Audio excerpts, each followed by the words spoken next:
bill. It is Oklahoma Republican Mark Wayne Mullin. Senator, thanks for being with us. I think I want to start with the debt ceiling, if we might, together. You heard Senator Paul say that's his big problem, raising the debt ceiling. He points out, and others have pointed out, if the deficit savings, if the deficit reduction is real, why do you need to raise the debt ceiling? Well, it's kind of like buying a failing business, right? My wife and I used to buy companies all the time, and sometimes we'd have to borrow money to purchase a failing company, but we knew the projection. We knew that we could get it into the black while it was in the red, but we had to go over a hump. We inherited a crap show from the Biden administration. They had literally doubled almost every agency's budget in the last 4 years. We're in debt. We can't just simply stop spending that debt and expect that we're going to pay it off all at the same time. We have to borrow the money to get us over the hump to let Biden's policies fade out and Trump's policies increase. We know for sure that when we make tax cuts permanent, when we did this in 2017, CBO said we was going to have a $1.5 trillion deficit, and actually what happened is the economy increased by $1.7 trillion is what we ended up bringing into the Treasury. So we have to borrow to get us past this point. Immediately, those two lines will start closing as we start seeing Trump's policies continue to go into effect. We see the economy come roaring back. We see the manufacturing come back. Right. We see jobs increase. We see wages come home increase. We will start seeing the spending go down because, by the way, this is just the first cut at deficit spending, which we're cutting $1.5 trillion in deficit spending. We're eventually going to cross those lines. Now, where does that line cross?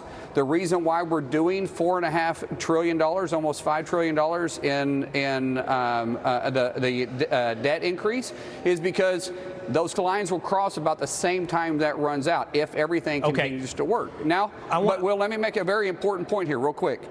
If we don't do it, because we're going to have to do it, we're not going to default, right? We're not going to default on our payments. We have to pay our debt. We borrowed it, we spent it, we got to pay it.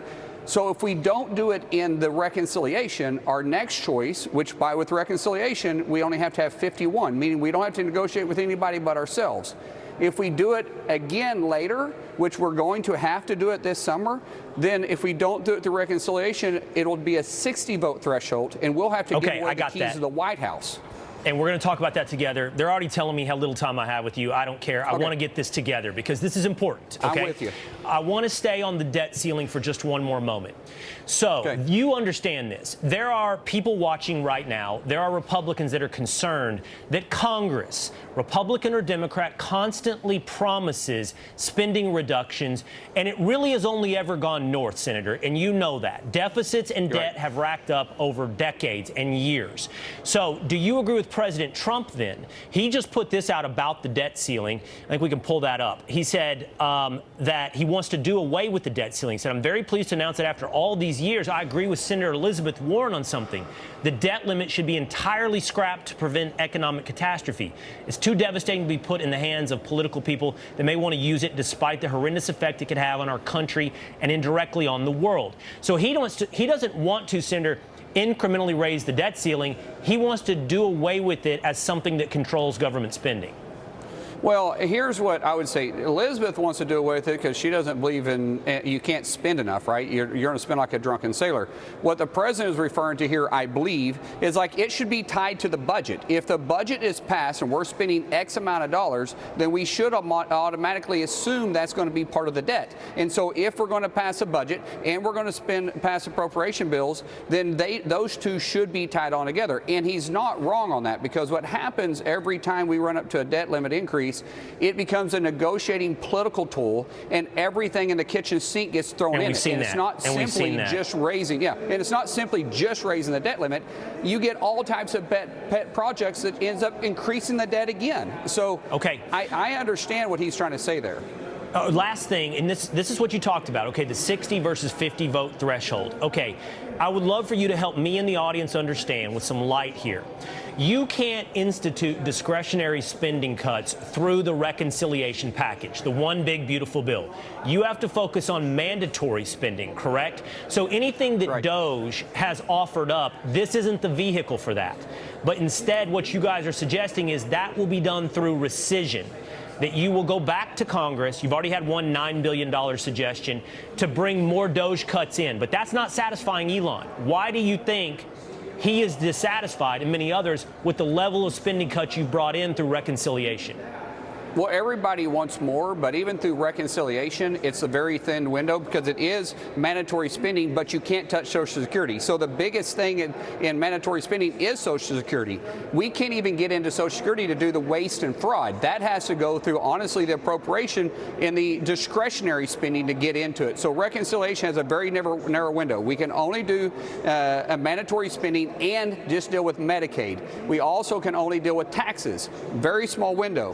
When we start dealing with rescission has to be very specific. That deals with, once again, discretionary or spending, and it has to be sent to Congress. Congress has to vote because it's a special privilege. It only takes 51 votes at the same time.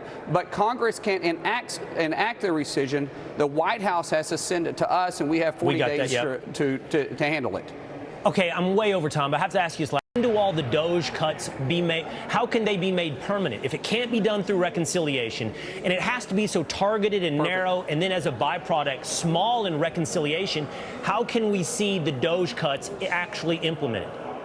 Two ways. Rescission package, which the president can send, and then as soon as we finish reconciliation, we move right into appropriations. As we're working with these agencies, remember the DOGE department has basically dispersed out, and they're part of every agency now. They're actually working with the agencies. So as these secretaries and these directors that the president has appointed, which are very well qualified, they come to us with a budget and they say, we recognize X, Y, and Z that needs to be out of our budget.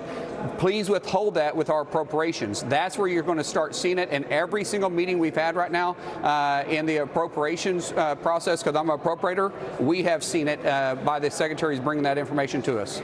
Okay, so that means the secretaries are listening to DOGE, and they will be making the appropriate recommendations to Congress for those numbers coming from DOGE. We hope that's true. It defies the history of government, but we do hope that it's true. All right, Senator Mullin, I think that provided some light, and we appreciate it. Thank you, Will. All right.